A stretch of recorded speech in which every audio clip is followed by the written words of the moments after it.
सर्वसारं शरसिजवदनं प्रेमावश्यपरसं श्रीबन्धु स्नेहसिन्धु शीतकररदनं नित्याकैशरव्यसनं माधुर्यविश्वपारं ललिततनुधरं कोटिकन्दर्पभुवं वन्दे पद्मासनस्थं श्रीहरिपुरुषवरं पञ्चतत्त्वस्वरूपिणम् आनन्दलीलामय विग्रहाय हेमावदिव्यश्च विसुन्दराय तस्मै महाप्रेमरसप्रदाय चैतन्यचन्द्राय नमो नमस्ते। यस्यायैव पदाम्बुजा भक्तिलोभ प्रेम निदान परामपमत्तो तस्मै जगमङ्गलमङ्गलाय चैतन्यचन्द्राय नमो नमस्ते। तप्त काञ्चन गौरांगी राधे वृन्दावनेश्वरी वृषभानुसुते देवी तं नमामि हरिप्रिये। दैनमूलं गुरुरिमूर्ति पूजामूलं गुरुरिपदं मन्त्रमूलं गुरुर्वाक्यं मोक्षमूलं गुरुकृपा हि केवलं सत्यं शिवं सुन्दरं गुरुकृपा हि केवलं मधुरं मधुरं मधुरा गुरुकृपा हि केवलम्। जय श्री कृष्ण चैतन्य प्रभु नित्यानंद श्री अद्वैत गदाधर श्रीवासादि गौरभक्तवृंद। हरे कृष्णा कृष्णा कृष्णा हरे हरे हरे राम राम राम हरे हरे। हरे कृष्णा कृष्णा कृष्णा हरे हरे हरे राम राम राम हरे हरे। হরি পুরুষ জগৎ বন্ধু মহা উদ্ধারণ চারি হস্ত চন্দ্র পুত্র হাকিট পতন প্রভু প্রভু প্রভু হি অনন্তায় অনন্তময় প্রভু প্রভু প্রভু হে অনন্তায় অনন্তময় বলো বলো নিতাই গৌরী সীতানা প্রেমানন্দে আনন্দে একবার হরি হরি বল। এটা স্পিডটা কমিয়ে দাও। শুধু সমাগত ভক্ত সজ্জন মণ্ডলী,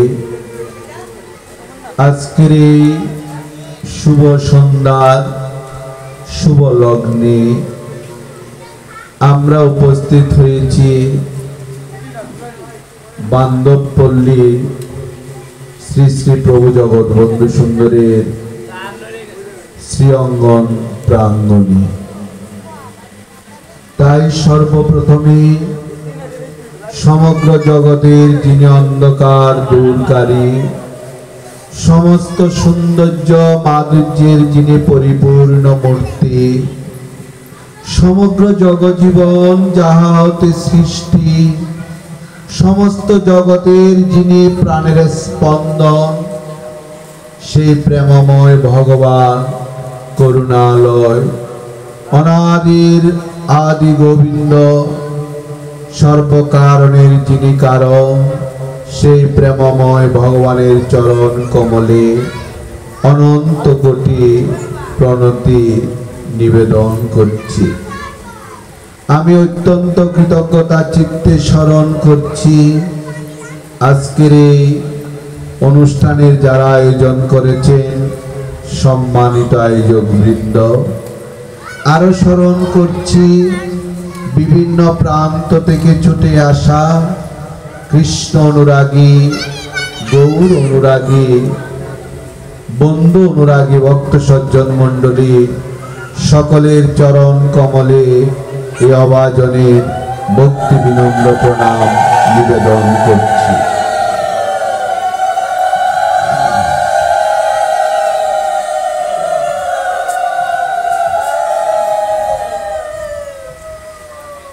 আজকের এই মহামাঙ্গলিক মুহূর্তে আমরা উপনীত হয়েছি। মহামাঙ্গলিক মুহূর্ত এই কারণেই, কারণ যেখানে ভগবানের অমৃতময় কথা, ভগবানের রূপ গুণগাথা আস্বাদিত হয়, সেই স্থানটি মহামঙ্গল বার্তা বহন করে। আজকের এই অনুষ্ঠানটি মূলত শ্রী শ্রী প্রভু জগৎবন্ধু সুন্দরের 155তম শুভ আবির্ভাব কে কেন্দ্র করে আয়োজন। ভগবানের এই অপ্রাকৃত কথামৃত আস্বাদন করতে হলে প্রয়োজন গুরু কৃপা। এই গুরু কৃপার বলে আমরা ভগবানের অমৃতময় কথা আস্বাদন করতে পারি। আজকের দিনে দাঁড়িয়ে দেখুন সবার মধ্যে একটা সংশয়, সন্দেহ, অবিশ্বাস কাজ করছে।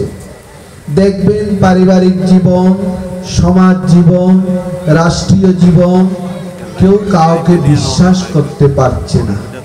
কোথায় যেন সন্দেহের বাতাবরণ।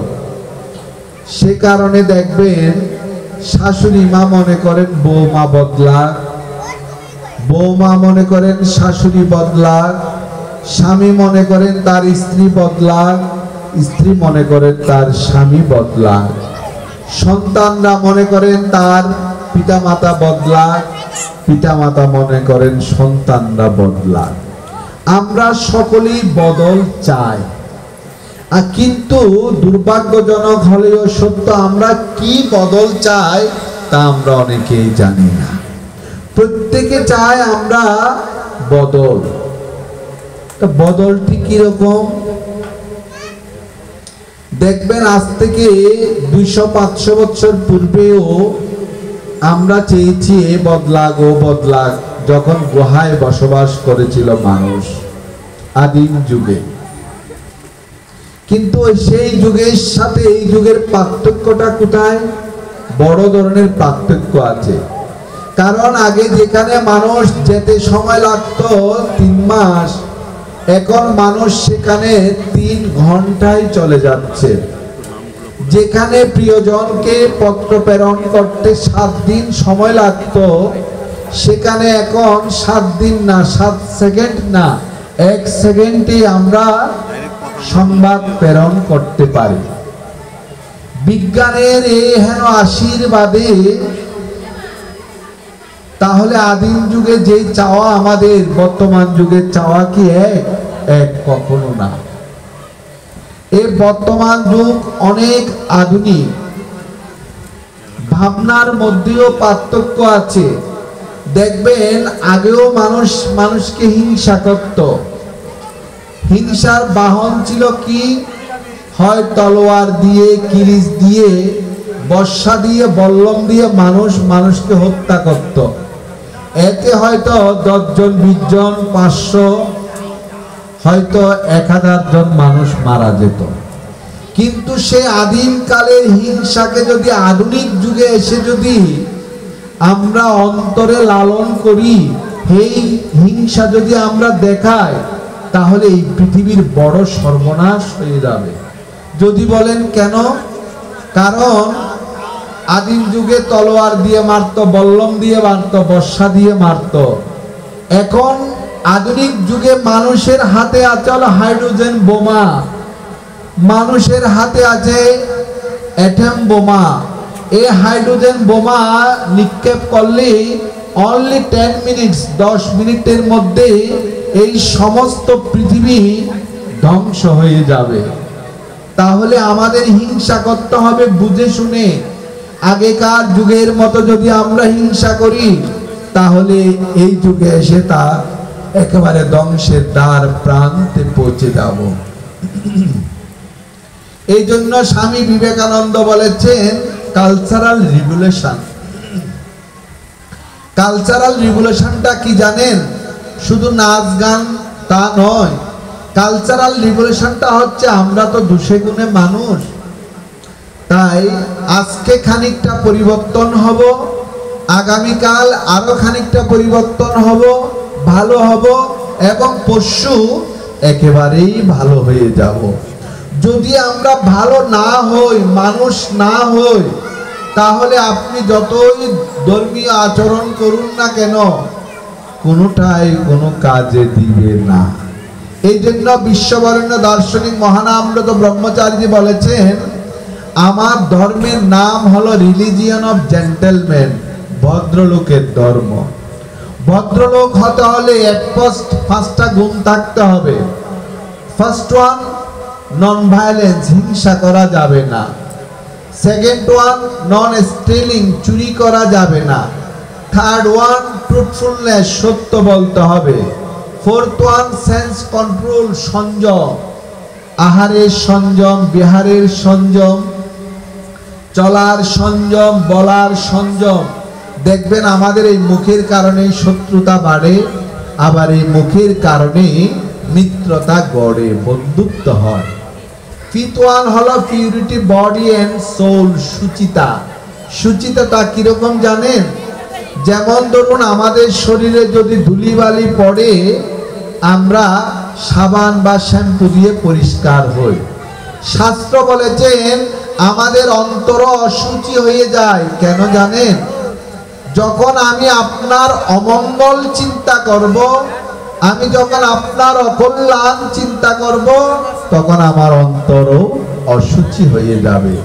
তাই ব্রহ্মচারীজি বলেছেন, এই 5টি গুণের একটা গুণ যদি আমাদের অনুপস্থিত থাকে, তাহলে আমরা মানুষ হতে পারলাম না। কারণ ধর্মহীনা পশুবি সমানা। এখন দেখুন, আমরা এখানে অনেকেই আছি, বুকে হাত দিয়ে একবার প্রমাণ করুন সত্যিকার অর্থে এই 5টি গুণ আমাদের মধ্যে আছে কিনা। যদি থাকে তাহলে আমরা মানুষ। ইকোটা একটু কমাতে হবে, ইকোটা একটু কমাতে হবে। আর যদি না থাকে তাহলে আমরা মানুষ হতে পারলাম না। তা আমাদের সমস্যা কোন জায়গায় জানেন? আমরা মানুষ হওয়ার আগে আমরা ধার্মিক হওয়ার চেষ্টা করি। মনে রাখবেন, আপনি ঠাকুর ঘরে বসে 2 ঘন্টা ভগবানের নাম জপ করলেন, আর ওই কোর্টে গিয়ে আরেকজনের নামে মিথ্যা সাক্ষী দিলেন। What is benefit? I don't know. সেই জপ, সেই তপ, সেই সাধন ভজন কোনো কাজে আসবে না। কারণ মিথ্যার আশ্রয়, সততার আশ্রয়, প্রলোভনে পড়া যাবে না, তাহলে ধর্ম হবে না।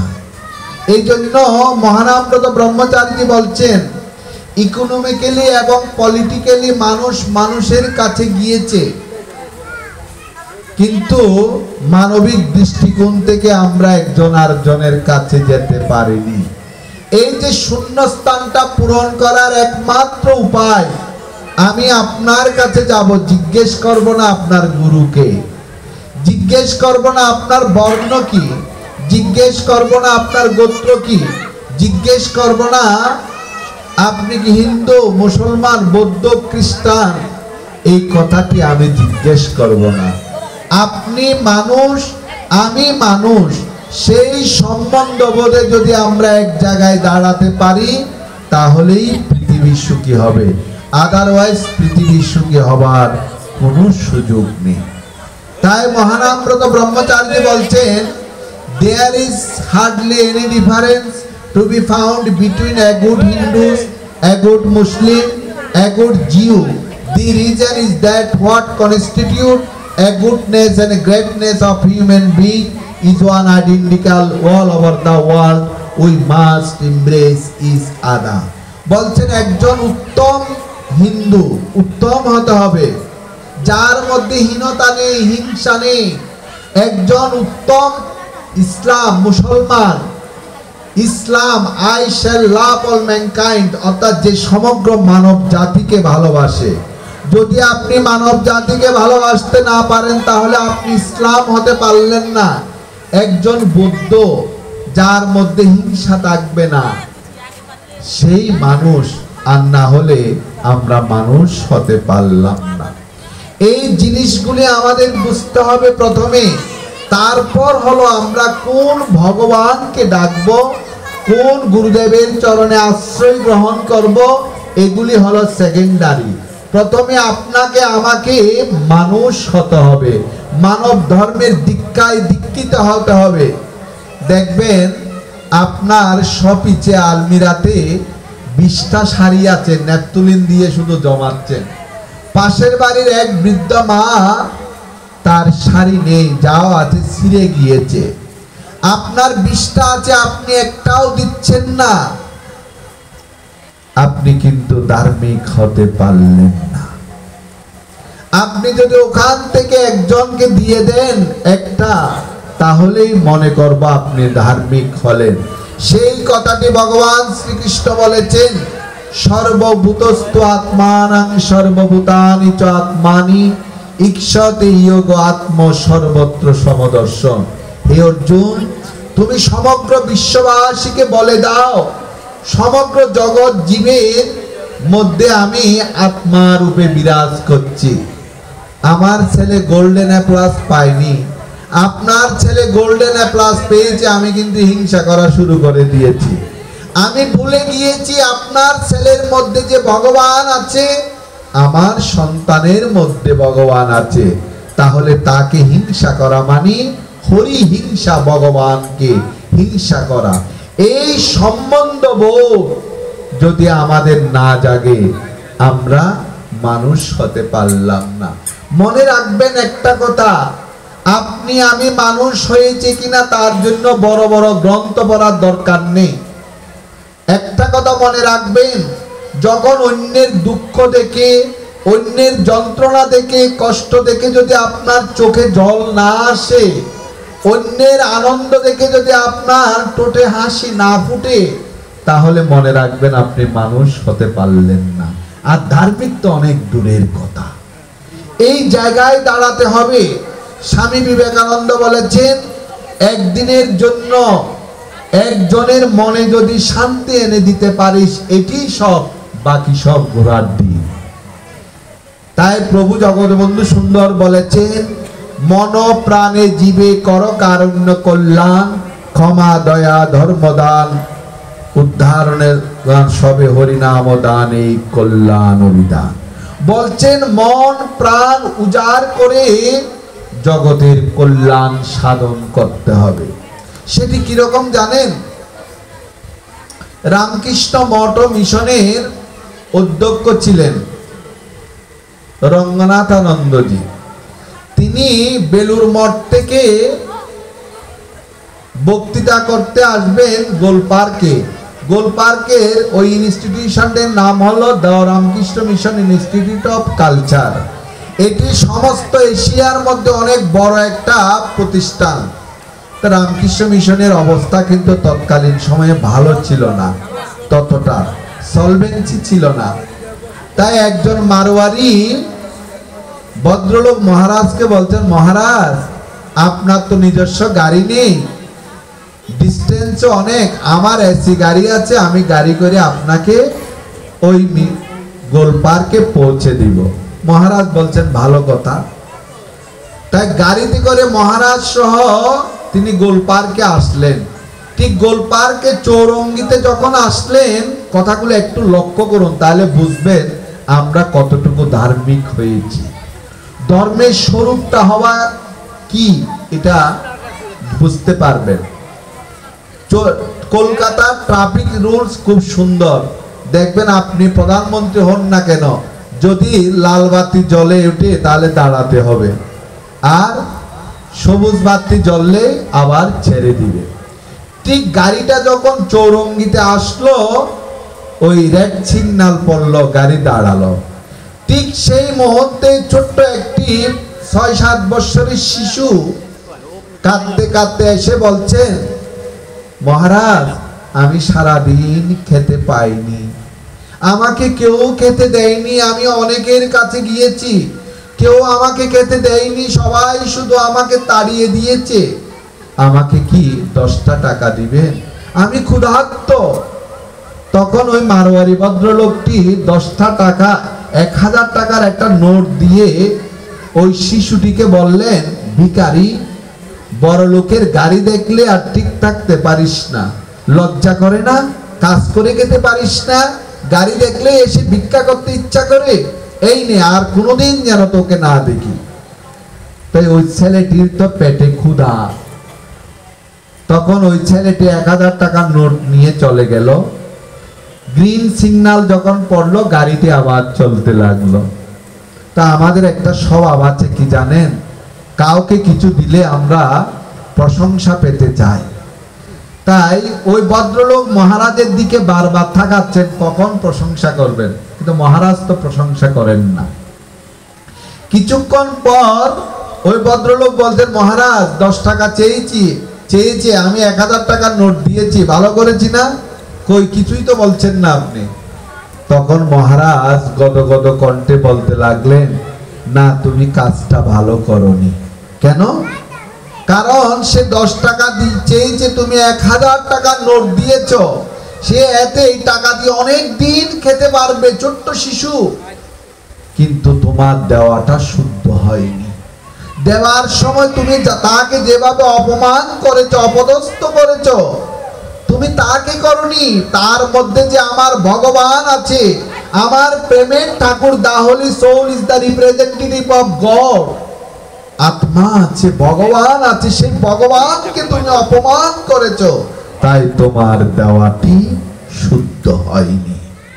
তাই মনে রাখবেন, কাউকে যদি কোনো কিছু দেন অন্তর থেকে দিবেন, যে আমার মধ্যে যেরকম আমার ভগবান আছে আত্মা রূপে, তার মধ্যেও ভগবান আছে, সেই সম্বন্ধ বোধে আপনাকে দিতে হবে, আর না হলে আপনার দেওয়াটা শুদ্ধ হবে না। তাই স্বামী বিবেকানন্দ বলেছেন, ধর্ম বলতে কি বুঝেন জানেন?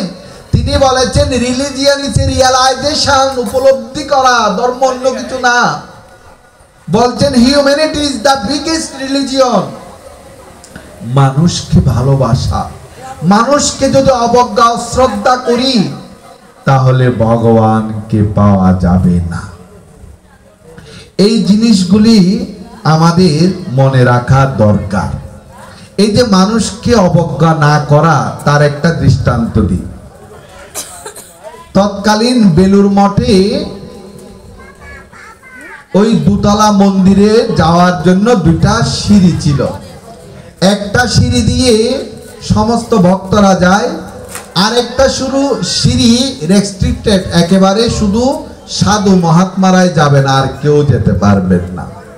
তাই এক বৃদ্ধ মা, 70-এরও বেশি বয়স, তিনি প্রতিদিন ফুল তুলে মালা গেঁথে ওই মালা নিয়ে ভক্তরা যে সিঁড়ি দিয়ে মন্দিরে উঠে, ওই সিঁড়ি দিয়ে উঠে ঠাকুর রামকৃষ্ণ দেবের গলায় পরান। তো বয়স হয়েছে, তো প্রতিদিন তো আর সমান যায় না। একদিন ওই বৃদ্ধ মা ভুল করে ওই সাধু ব্রহ্মচারীরা যে সিঁড়ি দিয়ে উঠে না, ওটা দিয়ে উঠে গিয়েছেন, গিয়ে ঠাকুরকে মালা পরিয়েছেন। হঠাৎ এক ব্রহ্মচারী এসে বলছেন, বুড়ি লজ্জা করে না? এই সিঁড়ি দিয়ে একমাত্র সাধু মহাত্মারা যায়, আর কেউ না, আপনি কেন গিয়েছেন? তখন বুড়িমা বলছেন, বাবারে আমার ভুল হয়ে গেছে, আমাকে ক্ষমা করে দাও। তার সত্ত্বেও ওই ব্রহ্মচারী বলতে লাগলেন, ভুল করেছেন আর এবার ক্ষমা চাচ্ছেন, আর কোনোদিন ভুল করবেন না, এইদিকে উঠবেনই না, আশেপাশেই যাবেন না। খুব করে বকা দিচ্ছে। তখন ওই বৃদ্ধ মা যে কথাগুলি বলেছেন আমাদের প্রত্যেকের হৃদয়ে দাগ কাটে। তখন ওই বুড়িমা বলতে লাগলেন, বাবারে তোমার যে বয়স আমার নাতির থেকেও কম, তুমি সাধু মানুষ, প্রণাম করি, তা আমি ভুল করেছি, আমি তো ক্ষমা প্রথমেই চেয়েছি। তোমরা এত বড় একজন সাধক মহাপুরুষের সেবা করো ঠাকুর রামকৃষ্ণ দেবের, কিন্তু তোমাদের মনটা বড় হলো না। ঠাকুরের সেবা করলে মনটা বড় হয়, কিন্তু তোমাদের মনটা বড় হলো না। আমি ঠাকুরের চরণে প্রার্থনা করি যেন তোমাদের মনটা বড় হয়। এই যে মনটা বড় করাই হলো আমাদের দরকার। এই জন্য আমেরিকান সাইকোলজিস্টরা বর্তমানে বলতে শুরু করেছে, open your heart, open your thoughts, অর্থাৎ চিন্তাটা প্রসারিত করতে হবে জগৎ কল্যাণের জন্য, হৃদয়টাকে বড় করতে হবে জগতের সেবার জন্য। এটা যতদিন পর্যন্ত না হবে ততদিন আমাদের জীবনে মঙ্গল কিছু আসবে না। আর একটা জিনিস মনে করবেন, আমরা যারা মালা তিলক করি, প্রসাদ বুঝি হই, পূজা করি, এগুলি করা ভালো, কিন্তু অহংকার যদি জীবনে এসে যায় তাহলে সমস্ত কিছুই আপনি হারাবেন। কারণ ভগবানের আরেক নাম হলো দর্পহারী নারায়ণ। ভগবান অনেক কিছু সহ্য করতে পারেন, ভগবানের দেহে আঘাত করলেও ভগবান কিন্তু সহ্য করেন, কিন্তু ভগবান বলেছেন আমি দুটি বস্তু সহ্য করি না।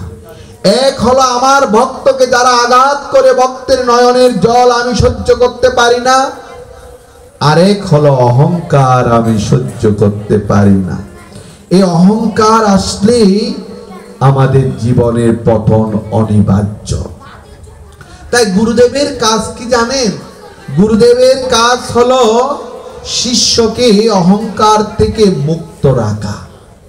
আপনারা জানেন এই বান্ধব পল্লী মূলত যার কারণে এখানে প্রভু বন্ধু সুন্দর আজকে এসেছেন, সে প্রাচীন কথা বললে তার নাম হলো ডক্টর শ্রীমন মহানামব্রত ব্রহ্মচারীজি।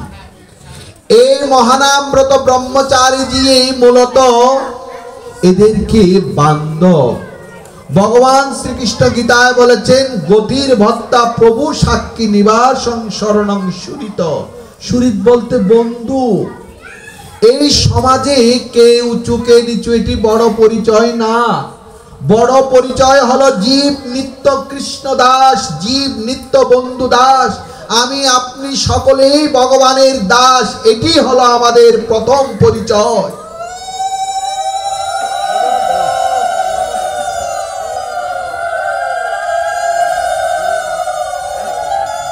কিন্তু সমাজের এক শ্রেণীর মানুষ যারা নিজেদের স্বার্থ চরিতার্থ করার জন্য কিছু মানুষদেরকে সব সময় অন্ধকার গলিতে পা বাড়ানোর সহযোগিতা করেছে, যেন সব সময় তারা ঘুমিয়ে থাকে, তারা জাগতে না পারে। কারণ তারা যদি জেগে ওঠে এরা তো এদের অন্যায়গুলি থাকবে না। তাই যুগে যুগে কাজটি করা হয়েছে, যারা নিম্ন বর্ণীয়র একটা দোহাই দিয়ে তাদেরকে সব সময় দাবিয়ে রাখা। সেই জায়গায় ডক্টর মহানামব্রত ব্রহ্মচারী বলছেন, না, আমার প্রভু জগৎ বন্ধু সুন্দর এসেছেন ফরিদপুরে। প্রভু বলেছেন, পৃথিবী যদি প্রলয়ের জলে যদি ভেসে যায়, এই ফরিদপুর থাকবে হাঁটু জল। কত বড় আশীর্বাদ প্রভু ফরিদপুরবাসীর জন্য দিয়েছেন। আর ফরিদপুরের পাশে বান্ধবপল্লী, এই বান্ধবপল্লীর ভক্তরা অবহেলিত থাকবে।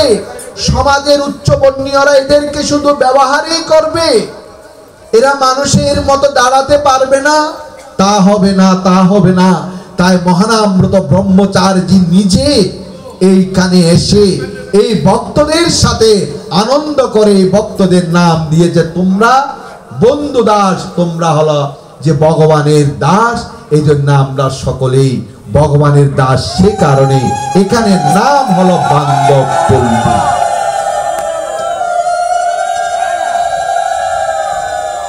কত সুন্দর নাম দিয়েছেন দেখুন। বন্ধুকে হয় যে একজন আরেকজনের জন্য প্রাণ দিতে পারে, সে হলো প্রকৃত বন্ধু।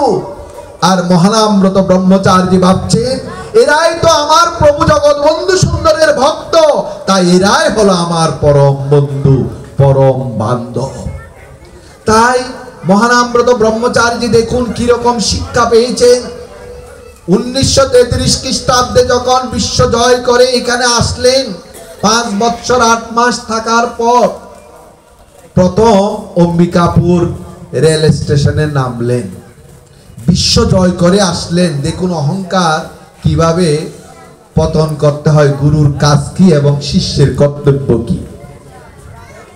ট্রেন স্টেশনে নেমেছেন অম্বিকাপুর, সাথে সাথে হাজার হাজার নরনারী একটিবার মহানামব্রত ব্রহ্মচারীকে দেখার জন্য, স্পর্শ করার জন্য, কারণ পৃথিবী জয় করে এসেছেন। ভারত শিরোমণি এই উপাধি একমাত্র অল ওভার ওয়ার্ল্ডের মধ্যে মহানামব্রত ব্রহ্মচারী পেয়েছেন, আজ পর্যন্ত আর কেউ পাননি। ইন্টারন্যাশনাল জেনারেল সেক্রেটারি হয়েছেন তিনি।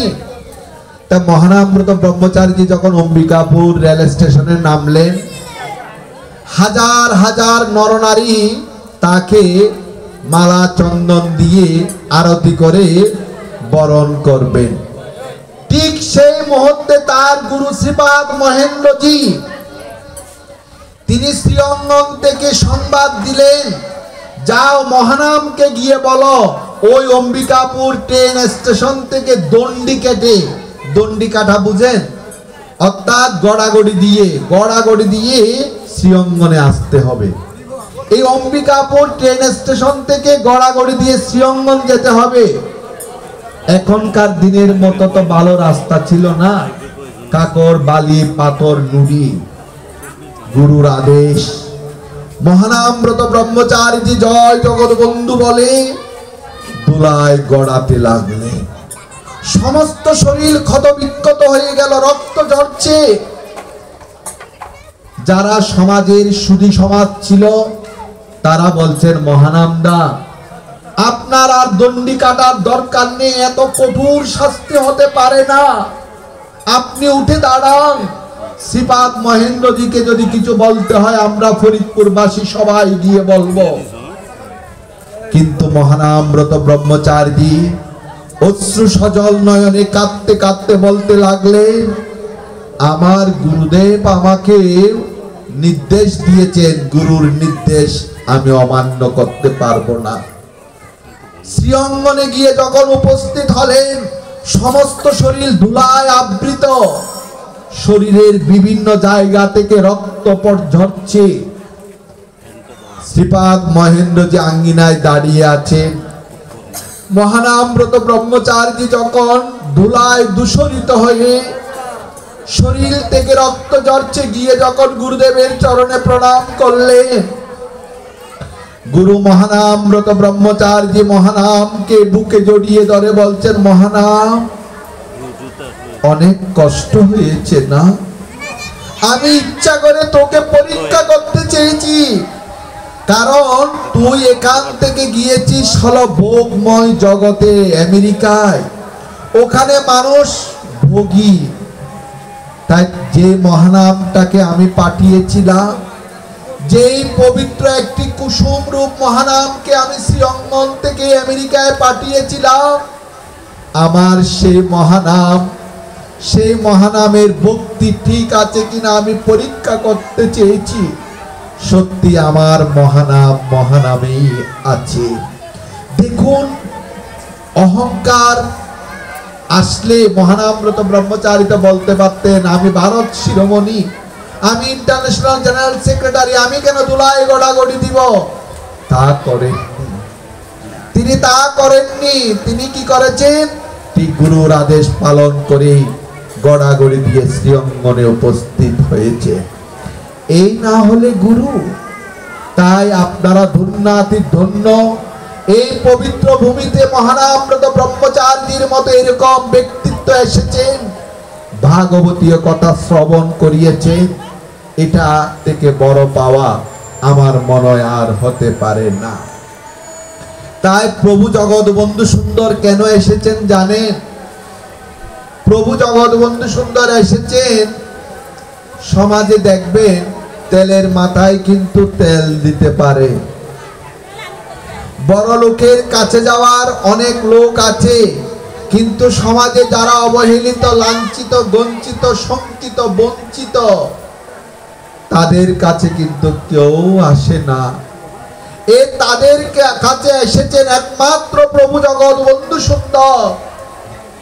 প্রভু বলেছেন, আমি সমাজের বাঁধ ভেঙে দিব, বাঁধ রাখবো না।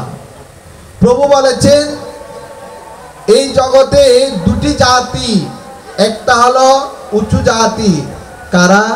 যারা কৃষ্ণ ভজন করে, যারা ভদ্র, যারা ভক্ত, তারা হলেন উঁচু জাতি, মহাজাতি। আর যারা কৃষ্ণ ভজন করে না, বন্ধু ভজন করে না, যাদের মধ্যে ভক্তি নেই, তারা হলো অপজাতি। এই দুটি মাত্র জাতি। আর আমরা যারা বলি ব্রাহ্মণ, ক্ষত্রিয়, বৈশ্য, শূদ্র, এগুলি কিন্তু ওইভাবে নয়। ব্রাহ্মণের সন্তান হলেই যে ব্রাহ্মণ হবে তা নয়, শূদ্রের সন্তান হলেও যে সে শূদ্র হবে তা নয়। শূদ্রের সন্তানের মধ্যে যদি ব্রাহ্মণের গুণ থাকে তাহলে সেই ব্রাহ্মণ। তার প্রমাণ কোথায়? ভগবান শ্রীকৃষ্ণের জীবনে। দেখুন, ভগবান শ্রীকৃষ্ণ যখন কুরুক্ষেত্রের রণাঙ্গনে অর্জুনকে শিক্ষা দিলেন, তখন তিনি ব্রাহ্মণ। ভগবান শ্রীকৃষ্ণ যখন অগাসুর, বগাসুর, কংস, শিশুপালকে বধ করেছেন, যুদ্ধ করেছেন তাদের সাথে, তখন তিনি ক্ষত্রিয়। ভগবান শ্রীকৃষ্ণ যখন মথুরার হাটে দধি দুগ্ধ বিক্রি করেছেন, তখন তিনি বৈশ্য। আর ভগবান শ্রীকৃষ্ণ যখন রাজসূয় যজ্ঞে মুনি ঋষিদের চরণ ধুয়ে দিয়েছিলেন, তখন তিনি শূদ্র। আমাদের জীবনে দেখুন, আমরা যখন বাথরুমে গিয়ে ক্ষৌর কার্য সেভ করি, তখন কিন্তু আমরা শূদ্র। আমরা যখন ঠাকুর ঘরে যাই, তখন আমরা ব্রাহ্মণ। আমরা যখন জীবন যুদ্ধে যাই, তখন আমরা ক্ষত্রিয়। আর আমরা যখন কিছু তৈরি করি তখন আমরা শূদ্র। এই যে আমাদের জীবন দিয়েই দেখুন আমরা ব্রাহ্মণ, ক্ষত্রিয়, বৈশ্য, শূদ্র। এই জন্য চৈতন্য চরিতামৃতে বলেছেন, মুচি হয়েও যদি কৃষ্ণ বটে, মুচি হয়েও শুচি হয় যদি কৃষ্ণ বটে, শুচি হয়েও মুচি হয় যদি কৃষ্ণ তেজে। এই জন্য আমি যে শূদ্রের সন্তান বিদায় আমি যে শূদ্র হব তা না, আমার মধ্যে যদি ভালো গুণ থাকে আমিও ব্রাহ্মণ হতে পারি। সেই কারণে অত্যন্ত ট্যাক্টফুলি ভগবান শ্রীকৃষ্ণ গীতায় বলেছেন, চতুর্বর্ণং ময়া সৃষ্টং গুণ কর্ম বিভাগস্য। বলছেন আমি 4টা বর্ণ সৃষ্টি করছি, কি অনুযায়ী? গুণ এবং কর্ম অনুযায়ী। কিন্তু আমরা এখন কর্ম অনুযায়ী কথা বলি, গুণ কি আছে তা বিচার করি না, সেটি হবে না। প্রভু জগৎবন্ধু সুন্দর বলেছেন, আমি সমাজের বাঁধ ভেঙে দিব। দিয়েছেন বটে। তিনি সেই কালে হাজার হাজার মানুষ যখন ধর্মান্তরিত হচ্ছিল, খোল, বিল, সাঁওতাল, ডোম, যারা ধর্মান্তরিত হতে যাচ্ছিল, কেন? এই উচ্চ বর্ণীয়দের অত্যাচারের কারণে। আপনারা যারা পড়াশোনা করেন দেখবেন 1902 সালে বরিশালে ধর্মরক্ষিণীতে রায়ট হয়েছিল। সেখানে হাজার হাজার নিম্নবর্ণীয়রা খ্রিস্টান ধর্ম, ইসলাম ধর্ম গ্রহণ করেছিল।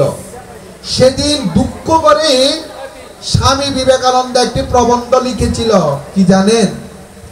এরা যে আজকে ধর্মান্তরিত হয়েছে বন্দুকের গুলির ভয়ে না, তলোয়ারের আঘাতের ভয়ে না, আমাদের ভালোবাসার অভাবে আজকে তারা অন্য ধর্ম গ্রহণ করেছে। এটা মনে রাখবেন, আমরা মানুষ, এটি হলো আমাদের পরিচয়। জীব নিত্য কৃষ্ণ দাস। আজকে যে আমরা দেখবেন বড় বড় সভা সমিতি হয়, ব্রাহ্মণ, ক্ষত্রিয়, বৈশ্য, শূদ্র। যে ব্রাহ্মণরা, ক্ষত্রিয়রা শূদ্রদের ঘৃণা করত, গোবরের ছটা দিয়ে তাড়িয়ে দিত। ভোরবেলা ঘুম থেকে উঠার পরে যদি কোনো শূদ্রকে দেখত, গঙ্গা স্নান করতে 1000 বার, এরকম ছিল, এত ঘৃণা করত। সেই জায়গায় চৈতন্য মহাপ্রভু এবং প্রভু জগৎবন্ধু সুন্দরের কারণে আজকে আমরা ব্রাহ্মণ, ক্ষত্রিয়, বৈশ্য, শূদ্র সবাই একসাথে হরিনাম কীর্তন শুনি, সবাই একসাথে আমরা মহাপ্রসাদ গ্রহণ করি। এটি একমাত্র প্রভু জগৎবন্ধু সুন্দরের অবদান।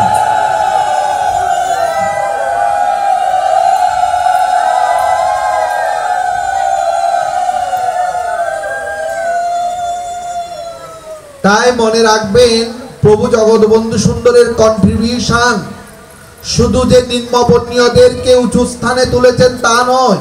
একটা কথা মনে রাখবেন, মানুষ না খেয়ে অনেকদিন থাকতে পারে, একটা মানুষ 18 দিন না খেয়ে থাকতে পারে, কিন্তু মানুষ একদিনও তা বাঁচতে পারে না। কখন জানেন? যখন সে সমাজ থেকে বিচ্যুত হয়, সমাজের মানুষ যখন তাকে একঘরে করে দেয়, তার সাথে যখন কেউ কথা বলে না, তাকে যখন ঘৃণা করে, তখন সে বাঁচতে পারে না। সেই কাজটি হয়েছিল প্রভু জগৎবন্ধু সুন্দর আসার পূর্বে। যারা সমাজের নিচু জাতি ছিল, তাদেরকে দিয়ে উঁচু বর্ণীয়রা জমি দখল করাতো, মারামারি করাতো, বেলপাতা খুঁজে না পেলে বেলপাতা সংগ্রহ করাতো। কিন্তু তারা গিয়ে যদি মায়ের প্রতিমা দেখতো, দূর দূর করে তাদেরকে তাড়িয়ে দিত। নিচু জাত, ছোট লোক, ও মায়ের মূর্তি দেখার তোদের যোগ্যতা নেই, চলে যা। সেই কাজটি প্রভু জগৎবন্ধু সুন্দর করেছেন। কি কাজ? প্রভু জগৎবন্ধু সুন্দর বলেছেন, জাত পাত সবই মিথ্যা কথা, মানুষের তৈরি, মানব নামে একটি জাত আছে বিশ্ববরী। মিথ্যার আবার বিচার কি, জাতের বিচার করো না। সকল মানুষ কৃষ্ণের জন, তাহলে যেও না। নিতাই গৌরের চরণে শরণ লইলে, তোমরা ডুবিবে ব্রজের রসে। কীর্তন সাধন আমি শিখাইব, আমি বসি খাইব তোদের মাঝে। যখন সমাজে হাজার হাজার মানুষ ঘৃণার শিকার হয়েছিল, নির্যাতনের শিকার। প্রভু বলছেন তোরা ধর্ম ত্যাগ করিস না, তোরা আগামী রবিবার আসবি ব্রাহ্মণ কান্দায়। আমি ব্রাহ্মণ সন্তান, আমি ব্রাহ্মণ সন্তান হয়েও তোদের সাথে বসে আমি রাধা গোবিন্দের প্রসাদ গ্রহণ করব, কোনো বিভেদ থাকবে না। এই প্রভু জগৎবন্ধু সুন্দর দুটি কাজ করেছেন এই জগতের জন্য, অত্যন্ত রিলেভেন্ট, প্রাসঙ্গিক। ইতিহাস দ্বারা পড়েন দেখবেন ঊনবিংশ শতাব্দীর শেষের দিকে এই যে নারী সমাজ অনেকটা অবজ্ঞাত ছিল, অবহেলার বস্তু ছিল। কিরকম জানেন? পনির আর আলু রান্না করলে দেখবেন স্বামীরা কি করত, ওই পনির গুলা খেয়ে ফেলতো, আর রস আর আলুগুলা তার স্ত্রীর জন্য রেখে দিত। একসাথে খাওয়ার সে ভাগ্যটা হতো না, অথচ সে ভুলে গিয়েছিল তার সন্তানের জননী হবে তার স্ত্রী, তাকে ভালো ভালো খেতে দিতে হবে, আর না হলে ভালো সন্তান প্রসব করবে না। আজকালকার দিনে দেখবেন স্ত্রীদেরকে ভালো খেতে দেয় বিদায় শিশু মৃত্যুর হার কিন্তু অনেক কমে গিয়েছে। এখনকার ছেলেগুলা কিন্তু অনেকটা কিন্তু ব্রেনি হয়, কেন? কারণ ভালো খেতে পায় বিদায়।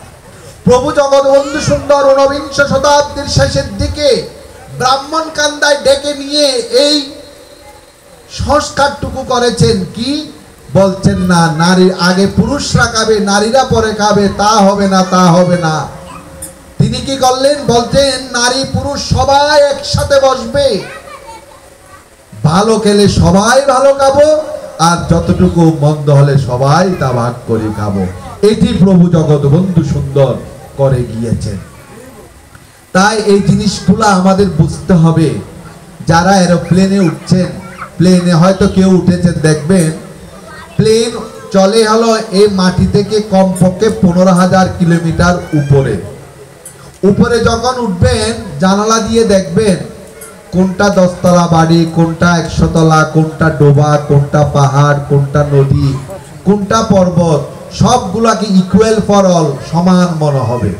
কিন্তু আপনার ওই প্লেনটা যখন ল্যান্ডিং করবে আস্তে আস্তে জানালা দিয়ে, তখন দেখতে পাবেন যতই নিচে নামবে এটা 10 তলা বিল্ডিং, এটা ডোবা, এটি নদী, এটি নালা, এটি পাহাড় পর্বত।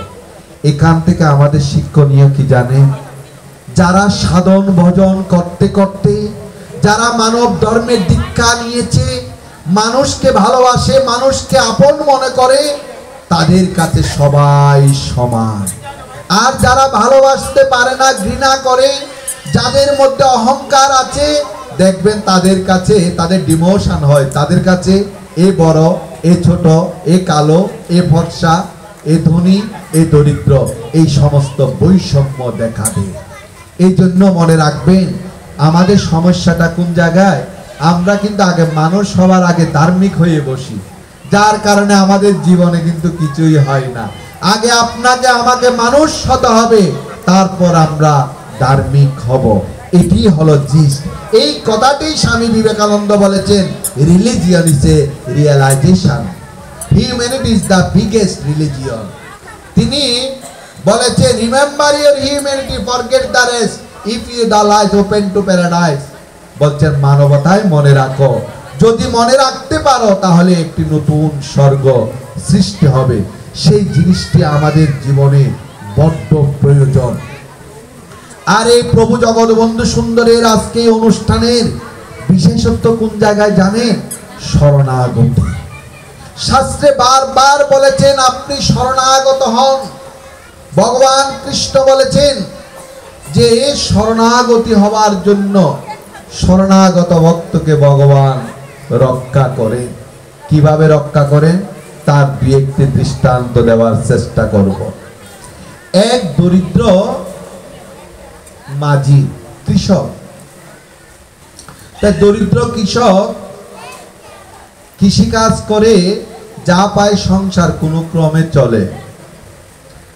তার কন্যা বড় হয়েছে, দেখবেন যার কন্যা বিবাহের উপযুক্ত হয় সে মাতা পিতার চোখে ঘুম থাকে না, ঘুমায় বটে কিন্তু আসলে ঘুমাতে পারে না, কবে সৎ পাত্রস্থ করবে। তাই তার কন্যার বিবাহ ঠিক হয়েছে, বিবাহে খরচ 20,000 টাকা। দরিদ্র কৃষক ভাবলেন এতগুলি টাকা কোথায় পাবো, তাই তিনি মহাজনের কাছে ছুটে গেলেন, গিয়ে বলছেন, আপনি আমাকে 1 বৎসরের জন্য 20,000 টাকা হাওলাত দেন, ঋণ দেন, আমি 1 বৎসর পর আপনাকে সুদে আসলে বুঝিয়ে দিব। আমার একমাত্র কন্যার বিবাহ ঠিক হয়েছে। তখন ওই মহাজন তাকে 20,000 টাকা দিলেন। এগ্রিমেন্ট হলো কি? এগ্রিমেন্ট 1 বৎসরের মধ্যে টাকা ফিরিয়ে দিতে হবে। তো 1 বৎসরের আগেই দরিদ্র কৃষক মেয়ের বিবাহ সুন্দরভাবে হয়ে গেল। ঠিক 1 বৎসরের আগে সমস্ত টাকা পরিশোধ করে দিলেন। তা পরিশোধ যে করছেন ওই মহাজন, দেখবেন বেশিরভাগ মহাজনের দুষ্ট। ওই মহাজন তার মূল খাতায় লিখেছেন পরিশোধ, কিন্তু এগ্রিমেন্টে পরিশোধ কথাটি লিখেনি। দরিদ্র কৃষক লেখাপড়া জানে না, সে চলে গেল। কিছুদিন পর ওই মহাজন মামলা করে দিলেন কোর্টে। এটা একেবারে সত্যি ঘটনা, মধ্যপ্রদেশে। কোর্টে মামলা যখন করে দিল, তা দরিদ্র ওই কৃষক গেলেন। তখন তাকে জিজ্ঞেস করলেন, জজ সাহেব, আপনি মহাজন থেকে টাকা নিয়েছেন, আপনি প্রতিশ্রুতি দিয়েছেন, এগ্রিমেন্ট করেছেন, কিন্তু টাকা এখনো দেননি কেন? দরিদ্র কৃষক আদো আদো কাদা কাদা বদনে বলতে লাগলেন, হে ধর্ম অবতার জজ সাহেব, আমি তো ওনার টাকা পরিশোধ করে দিয়েছি। জজ সাহেব বলছেন, না, আপনি মিথ্যা বলছেন, পরিশোধ করেননি। মহাজন বলছেন, আপনি পরিশোধ করেননি। দেখবেন বড় লোকের সাপোর্ট বেশি পাওয়া যায়। তাই যখন এলাচ থেকে নেমে আসলেন, দরিদ্র কৃষকের চেহারা দেখে জজ সাহেবের করুণা হলো। তিনি তার পেশকারকে বলছেন, দেখুন ওই কৃষক সত্যিকার অর্থে টাকা পরিশোধ করেছে কিনা আপনি একটু দেখুন তো। কিছুদিন পর পেশকার গিয়ে একটা নোটিশ দিলেন। খুঁজতে খুঁজতে ওই কৃষক তখন ওই জায়গায় একটা কথা বলেছেন, যখন জজ সাহেব বলছেন, আপনি যে দিয়েছেন, মহাজন তো অস্বীকার করছেন, তার প্রমাণ কি? ওই দরিদ্র কৃষক বলছেন, আমার প্রমাণ বলতে ভগবান, আমার প্রমাণ আমার রামই জানেন যে আমি দিয়েছি। তো পেশকার গিয়ে নোটিশটা খুঁজছেন যে রাম কোথায়, রাম কোথায়, তাকে আনতে হবে। তা কোথাও রামকে খুঁজে পাচ্ছেন না। তো একটা মন্দিরে গিয়ে দেখেন কি একজন পুরোহিত জয় শ্রীরাম জয় শ্রীরাম জপ করছেন। তা সারাদিন কাউকে না পেয়ে ওই নোটিশটা ওই ভদ্রলোকের হাতে তুলে দিলেন। তো ভদ্রলোক জব ধ্যানের পরে দেখেন কি একটা নোটিশ। এদিকে ওই দরিদ্র কৃষক প্রতিদিন ওই মন্দিরে আসেন আর ভগবান রামচন্দ্রের চরণে কেঁদে কেঁদে বলেন যে, প্রভু, আমি তো ওই টাকা পরিশোধ করেছি, কিন্তু এরা তো মানে না, কাঁদেন। ওই পুরোহিত কি করলেন, পরদিন যেদিন ডেট পড়ল, তিনি ভগবান রামের মূর্তি ভালোভাবে সাজিয়ে ওই নোটিশটা ভগবান রামের মূর্তির হাতে দিলেন যে, প্রভু, তুমি তো তোমার ভক্তকে রক্ষা করো না, আজকে দেখবো সত্যিকার অর্থে তুমি তোমার ভক্তকে রক্ষা করো কিনা, ভক্ত বৎসল তুমি ভগবান কিনা। যদি তুমি ভগবান হয়ে থাকো, তুমি যদি প্রতিশ্রুতি দিয়ে থাকো, তাহলে তোমার এই দরিদ্র কৃষক ভক্তকে তুমি রক্ষা করবে। তা নির্দিষ্ট সময়ে কোর্ট বসলো, জজ সাহেবও বসলেন। জজ সাহেব জিজ্ঞেস করলেন যে, সাক্ষীকে হাজির? একজন বৃদ্ধ রূপ ধারণ করে তিনি বলছেন, হ্যাঁ, আমি সেই রাম। তা আপনি সেই রাম? এই যে কৃষক বলছেন, আপনি নাকি জানেন, আপনি সাক্ষী, তিনি নাকি তার সমস্ত টাকা পরিশোধ করেছেন, এটা কি ঠিক? বলছেন, হ্যাঁ ঠিক। তার প্রমাণ? তখন ওই বৃদ্ধ লোক বলতে লাগলেন, তার প্রমাণ হলো, আপনি ওই মহাজনকে বলুন তার আসল খাতাটা নিয়ে আসার জন্য, সাথে পুলিশ পাঠান, না হলে আবার পাল্টিয়ে ফেলতে পারে। ঠিক পুলিশ গেল, মহাজন আসল খাতা নিয়ে আসলেন। ওখানে দেখেন কি লেখা আছে, যে সমস্ত টাকা পরিশোধ করা হয়েছে। এগ্রিমেন্টে করেনি, ধরা খেয়ে গেল। তখনই জজ সাহেব রায় দিলেন যে আপনি মিথ্যা বললেন, আপনার শাস্তি এবং এত টাকা ফাইন করা হলো। এরপর দিন জজ সাহেব যখন তার বাংলোতে চলে গেলেন, তিনি ঘুমাতে পারছেন না সারা রাত। কেন? তিনি ভাবছেন এরকমও হয়। ওই যে বৃদ্ধ লোকটি সাক্ষী দিল রাম নামে, জজ সাহেব তার চেহারার মধ্যে দিব্য জ্যোতি দেখতে পেলেন। তখন জজ সাহেব রাত্রে ঘুমানোর সময় ভাবলেন, সত্যিকার অর্থে ওই লোকটি কে? জীবনে অনেক লোক দেখেছি, কিন্তু এত সুন্দর তো দেখিনি, এত রূপ লাবণ্য তার কে? ভাবতে ভাবতে গভীর রাত্রিতে ভগবান রামচন্দ্র স্বপ্নে ও জজ সাহেবকে দেখা দিয়ে বলছেন, দিব্য জ্যোতির্ময় ভগবান শঙ্কর চক্র গদা পদ্মধারী নারায়ণ স্বরূপ, আবার রাম স্বরূপ। ও জজ সাহেবকে দেখিয়ে বলছেন, জজ সাহেব ওই বৃদ্ধটা আর কেউ না, আমি রঘুপতি রামচন্দ্রই গিয়েছি। কারণ আমার ভক্তকে বিপদে ফেলতে চেয়েছিল, আমার ভক্তের বিপদ আমি সহ্য করতে পারি না, তাই আমি ওই লোকের রূপ ধারণ করে আমার ভক্তকে রক্ষা করার জন্য উপস্থিত হয়েছিলাম। সেই দিনের পর থেকে ও জজ সাহেব রিজাইন দিয়ে তিনি বলছেন, আমি আর চাকরি করব না, আমি এখন ভগবানের চাকরি করব। এর পরদিন তিনি রিজাইন দিয়ে ওই মধুময় বৃন্দাবনে চলে গেলেন। এরপর থেকে ওনার নাম হলো সাধু জজ। এই যে দেখুন ভগবান তার ভক্তকে কিভাবে রক্ষা করেন। প্রভু জগৎবন্ধু সুন্দরের লীলায় আমরা দেখতে পাই, প্রভুর একান্ত ভক্ত ছিল মহিন দাস। এই মহিন দাস প্রথম বিবাহ করেছেন, তার স্ত্রী মারা গিয়েছেন, তাই প্রভু জগৎবন্ধু সুন্দরের সঙ্গ করেন মহিন দাস। তার ইচ্ছা আর বিবাহ করব না, বাকি জীবন প্রভুর সাথে থাকব। তাই তার পিতা রাজনাথ দাস বলতে লাগলেন, মহিম আমার সংসার তো রক্ষা হবে না তুই যদি বিবাহ না করিস। মহিম দাস একই কথা, কি কথা? যে না, আমি আর দ্বিতীয়বার বিবাহ করব না। তাই মহিম দাসের পিতা কি বুদ্ধি করলেন জানেন? যে আমার কথা তো আমার পুত্র শুনবে না, তাই প্রভু জগৎবন্ধু সুন্দর বললেই করবে। তাই প্রভুকে বলছেন, প্রভু মহিমের তো বিবাহ করা দরকার, সংসার কিভাবে রক্ষা হবে, তাই তুমি বলে দাও, তুমি বললেই শুনবে।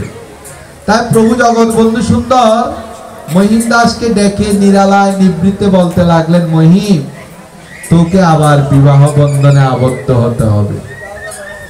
বলতে, না প্রভু আমার তো ইচ্ছা করে না, সংসার যন্ত্রণাময়। বলছে, না তোকে করতে হবে। বিবাহ ঠিক হলো পর্দার ওপারে।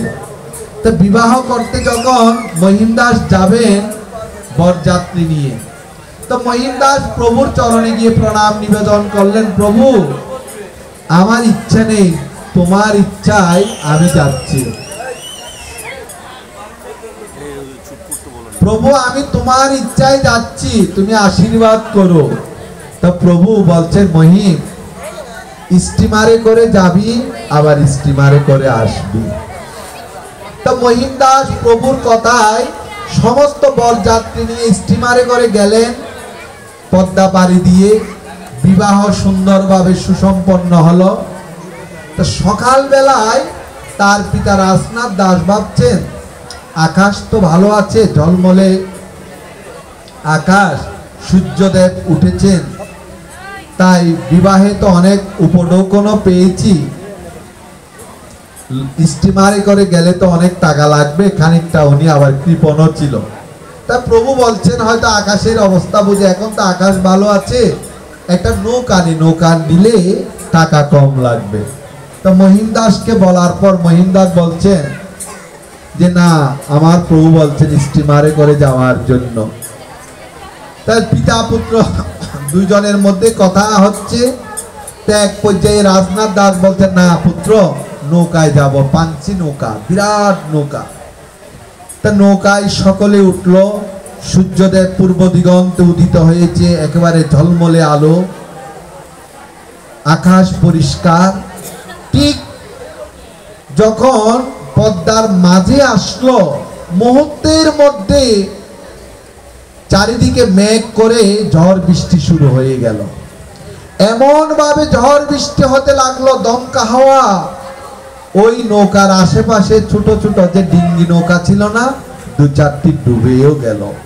সবার প্রাণ উষ্টাগত, সবাই শুধু চিৎকার দিয়ে কাঁদছেন যে প্রভু রক্ষা করো প্রভু। তো মহিম দাস এক কোনায় গিয়ে দুই নয়নের জলে অশ্রু বিসর্জন করতে করতে প্রভুকে বলছেন, প্রভু সমগ্র জীবন যৌবন তোমার চরণে সমর্পণ করেছি, আজকে আমার বিবাহ উপলক্ষে এতগুলি মানুষ এসেছে, এতগুলি প্রাণ ঝরে যাবে, তাই প্রভু জীবনে তো তোমার কাছে কিছু চাইনি, আজকে প্রভু তুমি সবাইকে বাঁচিয়ে দাও প্রভু। জয় জগৎবন্ধু, জয় জগৎবন্ধু, জয় জগৎবন্ধু।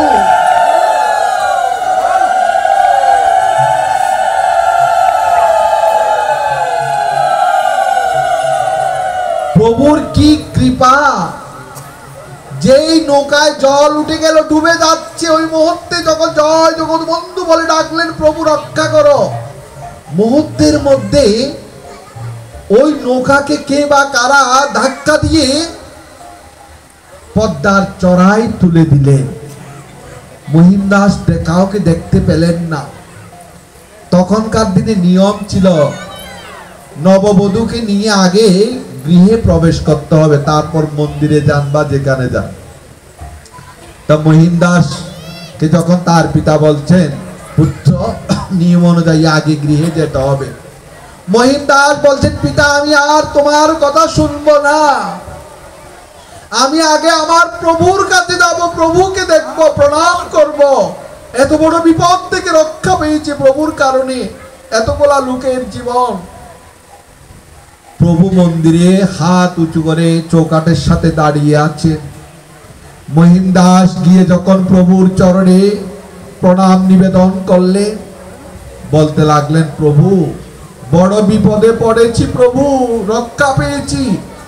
মাথা যখন তুললেন, দেখেন কি প্রভুর এক কবজি থেকে এক কনুই পর্যন্ত চামড়া উঠে গিয়েছে, রক্ত পড়ছে। মহিম দাস বলতে লাগলেন, প্রভু কোন পাষণ্ড তোমার গায়ে আঘাত করেছে প্রভু, একবার বলো না।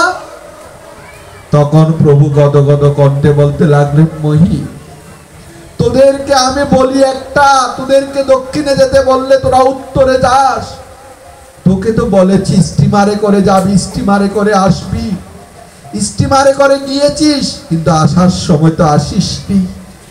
ওই নৌকা যখন মধ্য পদ্মায় যখন ডুবু ডুবু তুই জয় জগৎবন্ধু বলে আমাকে ডেকেছিস, তোর নৌকা ধাক্কা দিয়ে উপরে তুলতে গিয়ে দেখ আমার কবজি থেকে কনই পর্যন্ত চামড়া উঠে গিয়েছে।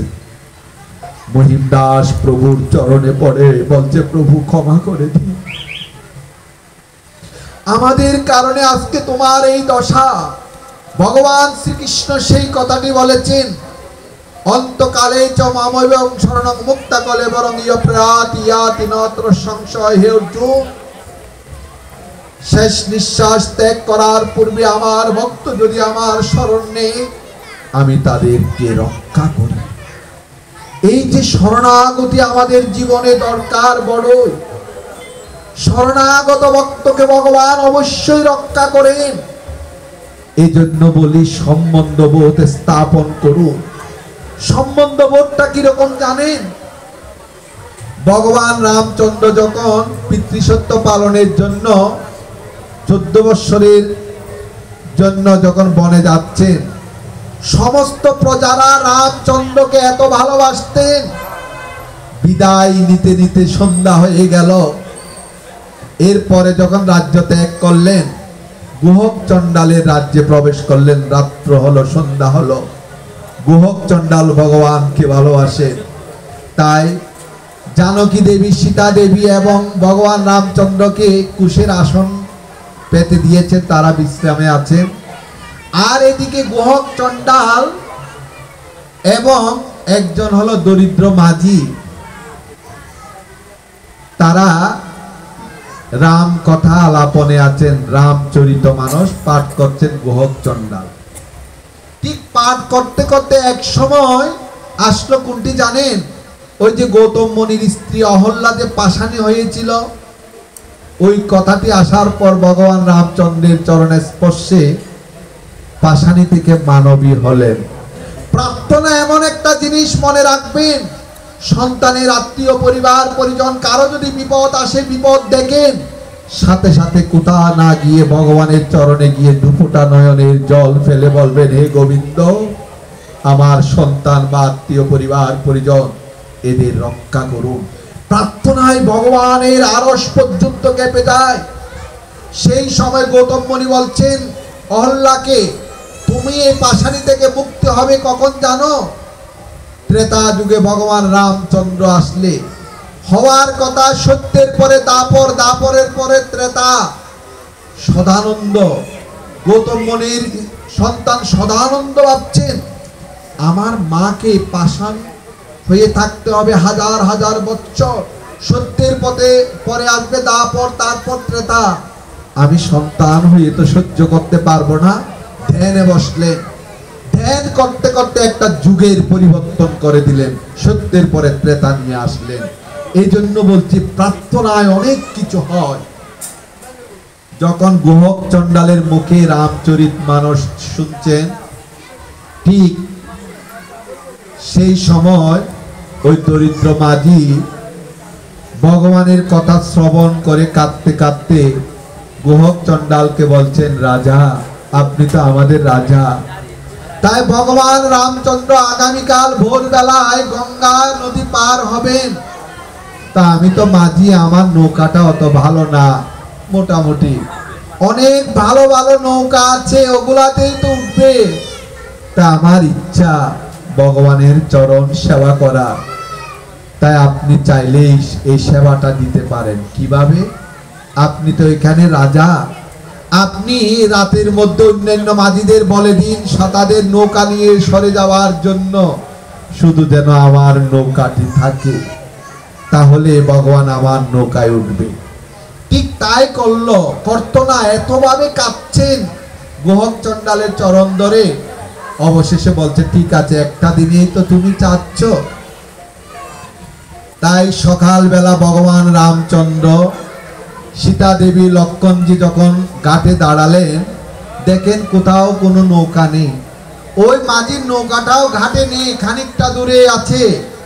তা ভগবান রামচন্দ্র ডাকছেন, ও মাঝি ভাই, নৌকাটি তীরে ভিড়াও। দেখুন ভগবানের মর্যাদা। আমরা কি বলি, ওই রিক্সায় দিকায়, ওই নৌকায় দিকায়, কিন্তু ভগবান তা করেননি। ও মাঝি ভাই, নৌকাখানি ঘাটে ভিড়া। ভগবান রামচন্দ্র একবার, দুবার, তিনবার ডাকছেন, কিন্তু মাঝি মাথা নিচু করে বসে আছেন, আসছেন না। খানিকক্ষণ পর আবার যখন ডাক দিলেন, তখন আস্তে আস্তে আসলেন। তো ভগবান রামচন্দ্র জিজ্ঞেস করলেন যে, তোমাকে এমন করে ডেকেছি, তুমি কেন আসলে না? এখানে আমাদের শিক্ষণীয়।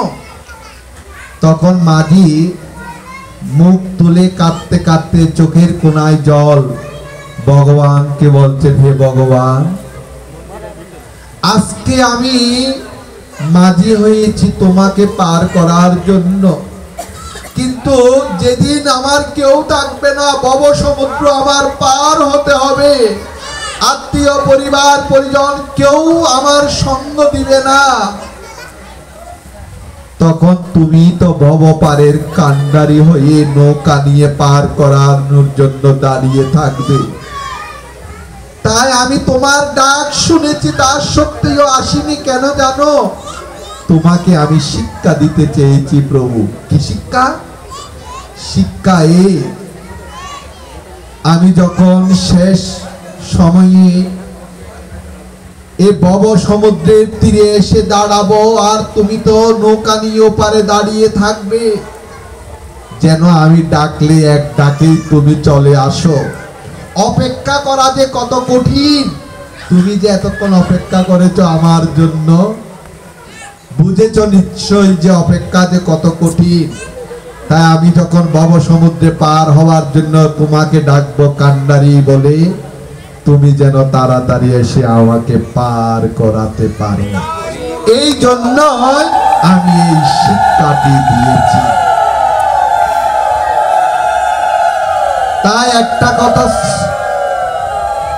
কথা ভাববেন, ভগবান দূরের কোনো বস্তু না, ভগবান আপনার নিজের জন। ভগবান চান হৃদয়ের নির্মল ভালোবাসা। প্রভুর একটা লীলা বলে বিশ্রাম দান করব। প্রভু জগৎবন্ধু সুন্দর কি করুণার অবতার, কি করুণা নিয়ে এসেছেন। প্রভু একদিন শ্রীঅঙ্গনে আছেন, তাই শোভারামপুরে এক ভক্ত ছিল মুক্তাদাসী সাহা। তার ছোট ভাইয়ের নাম হলো গৌর কিশোর সাহা। এ মুক্তাদাসী বাল্যকালে বিধবা। তাই একদিন প্রভু মুক্তাদাসীকে বলছেন, দিদি ওই মেয়েরা মাঠে কি করে রে? তা মুক্তাদাসী বলছেন, জগৎ তুই তাও জানিস না? ওরা শাক তুলে, মটর শাক। দিদি শাক দিয়ে কি করে? যেন কিছুই জানেন না প্রভু। সমস্ত জগতের যিনি জ্ঞানের সমুদ্র, সেই প্রভুই বলছেন দিদি শাক দিয়ে কি করে? মুক্তাদাসী বলছে, জগৎ শাক রেঁধে খায়। প্রভু তখন বলছেন, দিদি তুই আমাকে শাক রেঁধে খাওয়াতে পারবি? দিদি বলছেন, আচ্ছা আজকে তো হবে না, একদিন তোকে খাওয়াবো। তাই কিছুদিন পর দিদি মুক্তাদাসী মনের আনন্দে জগৎ সুন্দরকে শাক রেঁধে খাওয়াবেন এই ভরসায়, এই বিশ্বাসে মাঠ থেকে শাক তুলেছেন, খুব যত্ন করে রান্না করেছেন। এই বড় এক বাটিতে করে শাক, অন্ন ব্যঞ্জন রান্না করে বড় একটা গামলায় করে কাপড় দিয়ে বেঁধে ছোট ভাই গৌর কিশোরের সাহায় মাথায় তুলে দিচ্ছেন, যা শ্রীঅঙ্গন নিয়ে যা প্রভুর কাছে। শ্রীঅঙ্গনে যে প্রভুর কাছে গৌর কিশোর সাহা আসছেন, আসার পথে ভাবছেন দিদির মাথা খারাপ হয়েছে। কেন? কারণ আমরা সাহা, তৎকালীন সময়ে ব্রাহ্মণদের কাছে সাহারা অত্যন্ত ঘৃণিত ছিল। আমরা সাহা, আমাদের হাতে রান্না কি প্রভু খাবে? প্রভু তো ব্রাহ্মণ সন্তান। কিন্তু গৌর কিশোর সাহা জানেন না ভগবান প্রেম ভক্তিটা গ্রহণ করেন। সন্দেহ নিয়ে ওগুলা নিয়ে আসলেন শ্রীঅঙ্গনে। প্রভু জিজ্ঞেস করছেন কি? বলছেন, দিদি মুক্তাদাসী তোমার জন্য শাক অন্ন ব্যঞ্জন রান্না করে দিয়েছে। প্রভু দেরি করলেন না, সমস্ত কিছু নিয়ে মন্দিরে ঢুকে দরজাটা বন্ধ করে দিলেন।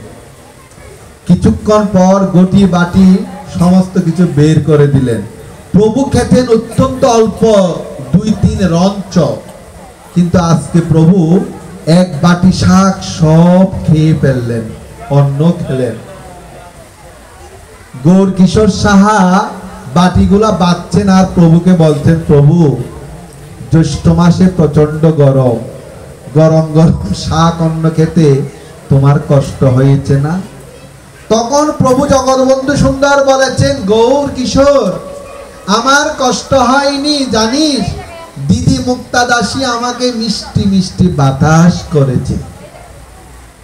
গৌর কিশোর সাহা ভাবছেন, দিদি হলো শোভারামপুর আর আপনি আছেন শ্রীঅঙ্গনে, দিদি তো আসেনি, দিদি কিভাবে বাতাস করলো?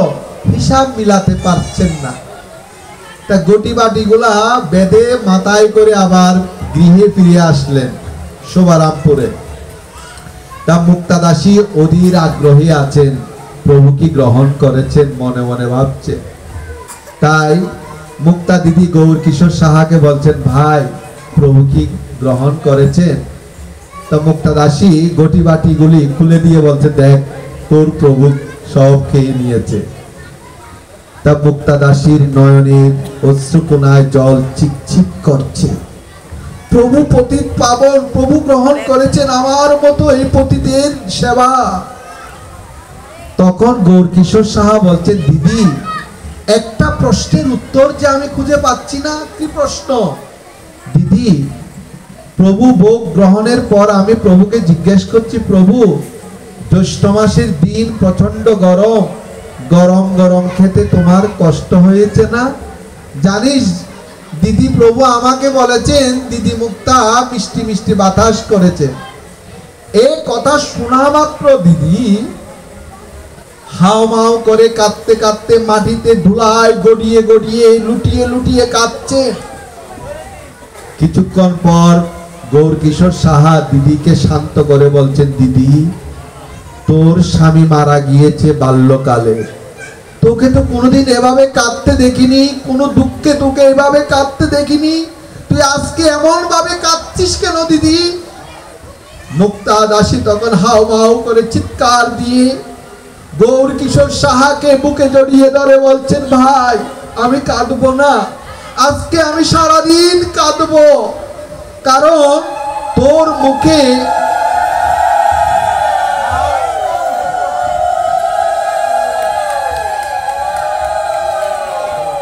মুক্তা দাসী বলতে লাগলেন, তোর মাথায় আমিও গরম গরম অন্ন ব্যঞ্জন শাক তুলে দেওয়ার পর আমার মনে বড় ব্যথা ছিল যে গরম গরম শাক অন্ন প্রভু খেলে প্রভুর কত কষ্ট হবে, ওখানে তো বাতাস দেওয়ার মতো গম্ভীরায় কেউ নেই, তাই আমার তো কিছু ছিল না। প্রভুর একটা সেরা অর্ধেক ছিঁড়ে গিয়েছে, একটা ছবি আমাদের বেড়ার মধ্যে লাগানো ছিল, ভাবছি প্রভু এখন খাচ্ছে, আমি তাল পাতার পাখা দিয়ে ওই ছেঁড়া ছবির মধ্যে বাতাস করেছি যে গৌরকিশোর প্রভু অন্তর্যামী ভগবান, বাতাস করেছি গৃহে গিয়ে লেগেছে প্রভুর গায়ে, প্রভু অন্তর্যামী ভগবান।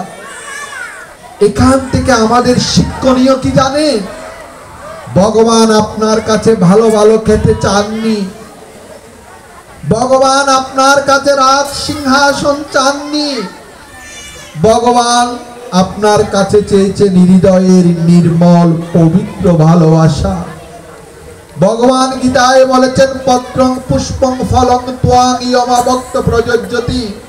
হে অর্জুন, তুমি সমগ্র বিশ্ববাসীকে বলে দাও, আমাকে একটা তুলসী পাতা দিয়ে যদি এক গ্লাস জলে গোবিন্দায় নম বলে নিবেদন করে আমি তাই গ্রহণ করি। ভগবান চায় ভক্তের হৃদয়ের নির্মল ভালোবাসা।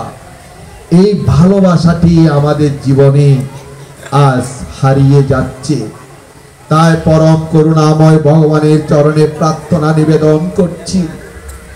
জীব নিত্য কৃষ্ণ দাস, বন্ধু দাস, আমরা যে সেই স্মৃতি রেখা, মায়ের গর্ভে 7 মাস বয়সে যে ভগবানকে দেখেছি সবাই, চরণ ছুঁয়ে প্রতিজ্ঞা করেছিলাম প্রভু পৃথিবীতে গিয়ে তোমায় সেবা করিব। ভগবান যেন আজ থেকে আমাদের সেই স্মৃতি আমাদের মনে করিয়ে দেয়। জীব যে নিত্য কৃষ্ণ দাস, আমরা ভগবানের দাস, সেই স্মৃতি যেন আমাদের সকলের হৃদয়ে জাগ্রত হয়ে ওঠে। এই প্রার্থনা রেখে আজকের মতো এখানে বিশ্রাম দান করছি। বলো বলো নিতাই গৌর সীতানা প্রেমানন্দে আনন্দে একবার হরি হরি বল। সকলের অন্তর জগৎ হোক আলোকিত, সকলের মনন ভূমি হোক উর্বর, সকলের হৃদয় জগৎ প্রেম ভক্তিতে ভরে উঠুক। আজকের এখানে আসার কথা ছিলেন মহানাম সম্প্রদায় পূজ্যপাদ সভাপতি শ্রীমৎ কান্তিবন্ধু ব্রহ্মচারী মহারাজ, তার অসুস্থতার কারণে আমি এসেছি। সবাই প্রভুর কাছে প্রার্থনা করবেন তিনি যেন সুস্থ হয়ে ওঠেন। আর এরপর আরতি হবে, সকলে মহাপ্রসাদ গ্রহণ করে যাবে।